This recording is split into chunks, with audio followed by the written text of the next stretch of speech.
ہم یہ کر رہے ہیں پچھلے کچھ عرصے سے آپ کی حکومت کے حوالے سے کہ ادھر کی جراب ادھر پہن لیتے ہیں اور اس پاؤں کی جراب اتار کے ادھر پہن لیتے ہیں. کچھ لوگوں کو سزا بھی ملنی چاہیے.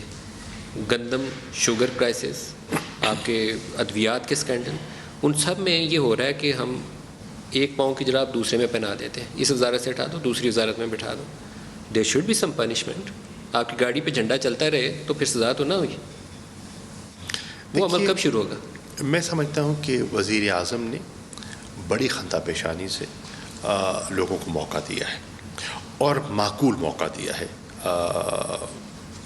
مجھے انہوں نے ایک معقول وقت دیا ہے اپنی کارکردگی کا مظاہرہ کرنے کے لیے.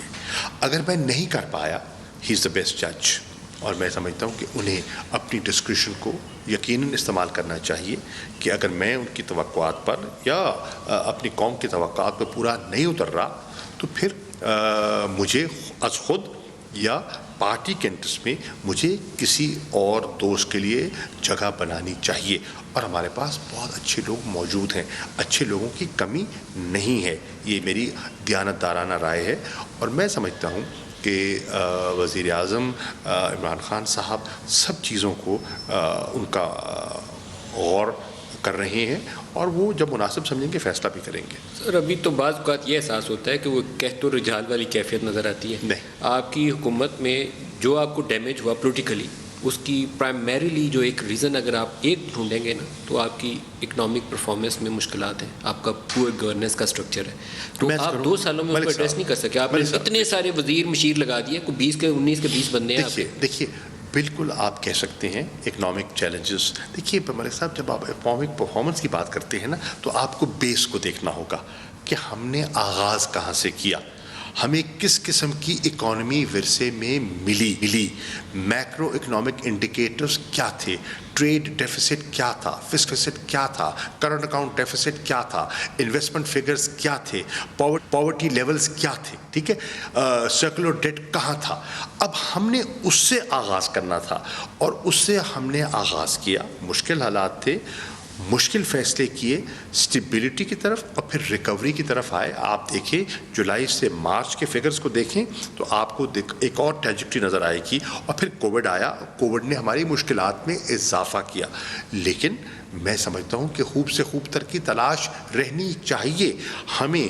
دیکھیے عقل مندی یہ ہے کہ آپ گاہے بگاہے آپ اپنی کارکردگی کو دیکھیں اور جو اپنی جہاں اصلاح درکار ہے وہاں اصلاح ہونی چاہیے. سر ہم 2 سال پہلے بند گلی میں نہیں تھے کھڑے، اب ہم بند گلی میں کھڑے ہیں. ہم 2 سال پہلے جتنا ٹیکس ریونیو لے رہے تھے 2 سال بعد بھی اتنا لے رہے ہیں. ایکسپورٹ پہلے سے کم کر لی، گروتھ نیگیٹو ہوگی، مینوفیکچرنگ سیکٹر ہم نے بند کرا لیا، ان امپلائمنٹ ہماری ڈبل ہو گئی. گروتھ نیگیٹو کیوں ہوئی نا یہ بھی دیکھیں نا سر. وہ آپ کی کووڈ پہلے گروتھ نیگیٹو ملک صاحب صرف پاکستان کی نہیں، گروتھ انٹرنیشنلی گلوبلی ہر اکانومی کی مارچ سے پہلے کا ہی دیکھ لیتے ہیں.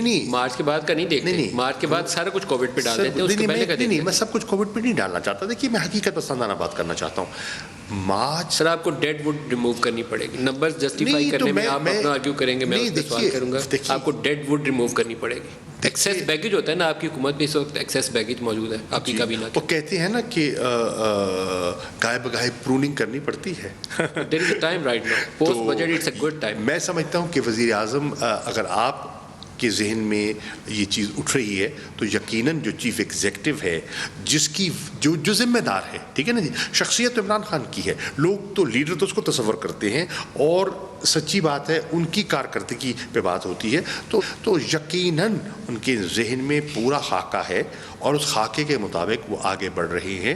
اور انشاءاللہ میں سمجھتا ہوں کہ ہم قوم کو مایوس نہیں کریں گے.